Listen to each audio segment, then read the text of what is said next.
లక్కిరెడ్డిపల్లి మండలంలో సుపరిపాలనలో తొలి అడుగు కార్యక్రమానికి విచ్చేసిన రాష్ట్ర రవాణా యువజన క్రీడా శాఖ మంత్రి మండిపల్లి రాంప్రసాద్ రెడ్డికి మండల టీడీపీ నాయకులు కార్యకర్తలు గజమాలలు బాణసంచాలతో ఘన స్వాగతం పలికారు. తర్వాత డోర్ టు డోర్ కార్యక్రమంలో ఇంటింటికి వెళ్లి ప్రభుత్వం అందిస్తున్న సంక్షేమ పథకాలు అభివృద్ధి గురించి ప్రజలకు తెలియజేశారు. ఈ కార్యక్రమంలో నియోజకవర్గంలో టీడీపీ నాయకులు మరియు కార్యకర్తలు ప్రజలు పెద్ద ఎత్తున పాల్గొన్నారు.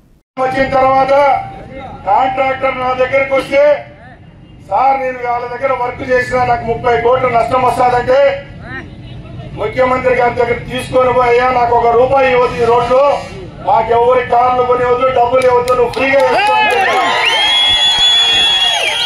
చెప్పిందే తరువుగా 5 నెలల్లోనే మన బోర్డర్ ఎక్కడుందో వేంపల్లి దగ్గర నుంచి మన కోనంపేట వరకు కోనంపేట నుంచి రాయచోటి రింగ్ రోడ్డు వరకు రోడ్డు ఎంత తొందరగా జరుగుతుందో మీ అందరూ చూసారా లేదా అడుగుతున్నా. ఇవన్నీ అభివృద్ధి కాదా అని అడుగుతున్నా. ఇవన్నీ అభివృద్ధి కాదా అని అడుగుతున్నా. నీ సవాల్ చేసి చెప్తున్నా. నేను ఎమ్మెల్యే అయిన తర్వాత రాయచోటి నియోజకవర్గానికి ఏం కావాలో ఈ నది రోడ్డు నిలబడి చెప్తున్నా.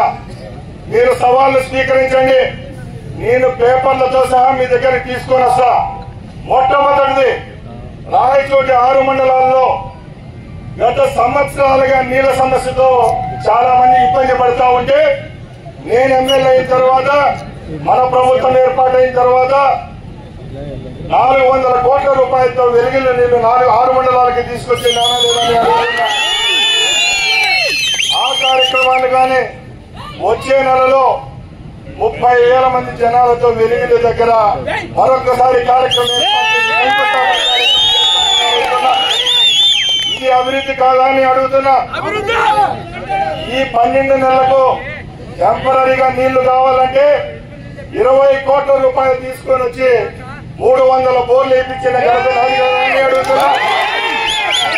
ఈ అభివృద్ధి కాదా అని అడుగుతున్నా. ఈ ప్రభుత్వం ఏర్పాటైన తర్వాత ఎక్కడ చూసినా గుంటల రోడ్లుంటే 29 రోడ్లను మరమ్మతులు చేసే విధంగా 8 కోట్ల రూపాయలు RNBలో తీసుకొచ్చినామా లేదా అని అడుగుతున్నా. ఇది అభివృద్ధి కాదా అని అడుగుతున్నా.